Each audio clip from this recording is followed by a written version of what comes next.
نبی علیہ الصلوۃ والسلام خپل زنان خانه کې ناستو او په دغه دوران کې حضرت عبدالله ابن مکتوم را دند شو. دا یو جلیل القدر صحابي دی. د په باره کې د قرآن پاک صورت نازل شوی دی، عبس وتولى ان جاءه الاعمى. او دا صحابي په سترګو باندې ړوند دی.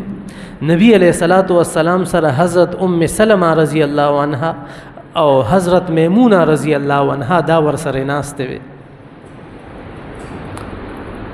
نو چې کله عبدالله ابن مکتوم را دند شو نو نبی علیہ الصلوۃ والسلام ورته فرمایل چې آیا صحابي را دند شو تاسو پرده نه کوئ؟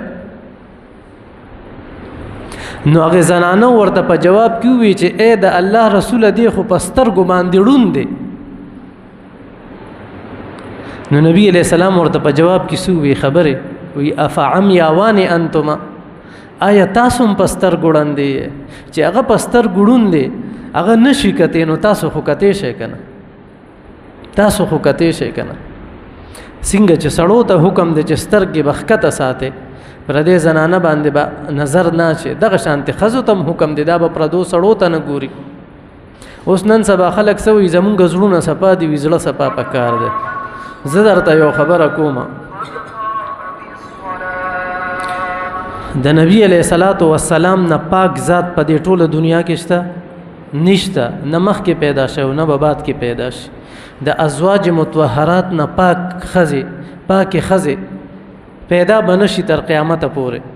هغه چې څنګه زندگی تیر کړه او بیا صحابي چې د ټوله دنیا تابعین، اولیاء کرام، اسفیاء، اتقیاء، اولیاء، مفتیان کرام، علماء کرام را پیدا شي، دا د یو صحابي د خپو خورو تم نشي رسیدي.